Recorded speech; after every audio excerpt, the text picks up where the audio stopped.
In July 2025, a stunning diplomatic exchange unfolded. 10 Americans imprisoned in Venezuela were suddenly flown home. Their release wasn't the result of a daring rescue or classic diplomacy, it was a trade. In exchange, 252 Venezuelan migrants previously deported from the US to El Salvador and locked in a notorious mega-prison were sent back to Venezuela. This was no simple swap. It was a three-way deal involving the US, Venezuela, and El Salvador, each treating people as bargaining chips. American and Venezuelan families rejoiced, but the deal exposed the dark side of international politics. People traded like commodities. The Trump administration celebrated the move as a bold success, but beneath the surface, legal norms and human rights were trampled.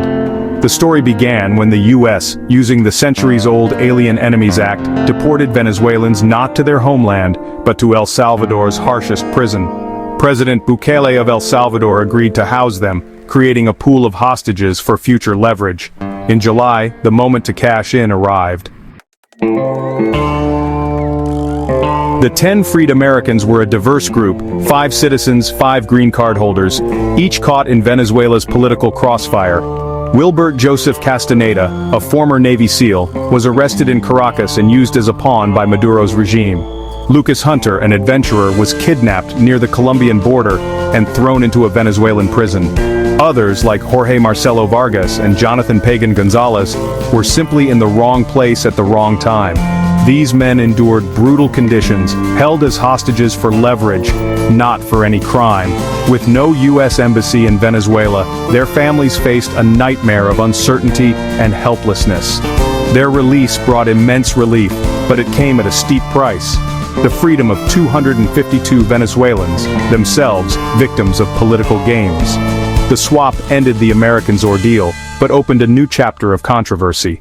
The cost of their freedom was paid by others still trapped in a system of injustice. The 252 Venezuelans traded in the deal weren't hardened criminals.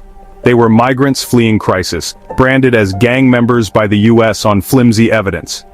Deported under the Alien Enemies Act, they were sent not home, but to El Salvador's Sicat mega prison, a place infamous for brutality and deprivation.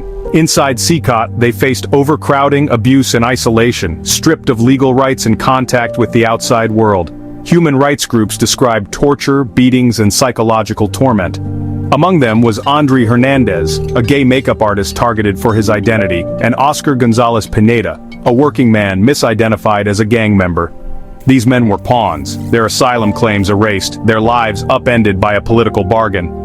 When the swap came, they were flown home, scarred, not as free men, but as evidence of a system that traded justice for expediency. Their suffering was outsourced, their fate decided in backroom deals. The US effectively leased space in Bukele's prison, turning migration into a diplomatic currency. Their ordeal is a stark warning about the human cost of such deals.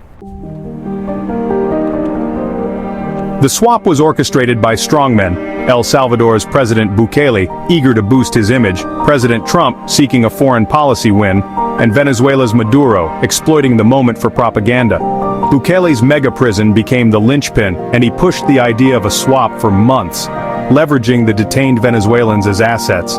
Secretary of State Marco Rubio and U.S. hostage envoy Adam Boehler led tense, last-minute negotiations. The exchange unfolded at El Salvador's O.R. Romero Airport. Americans flying home, Venezuelans returning to tearful reunions. Maduro staged emotional homecomings, using them to bolster his regime's image.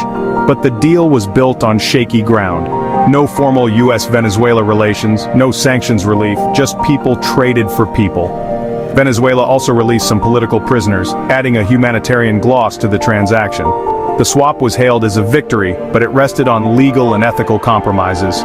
It was a fragile peace, engineered by leaders with their own agendas. The unanswered questions lingered.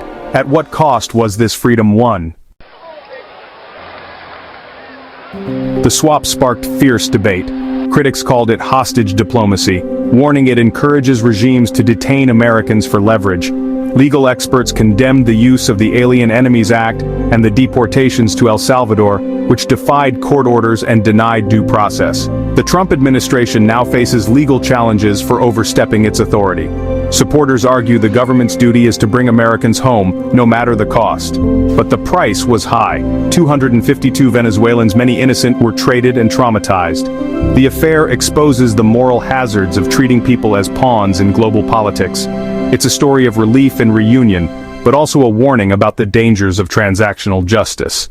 When freedom is bought with suffering, can it ever truly be called justice?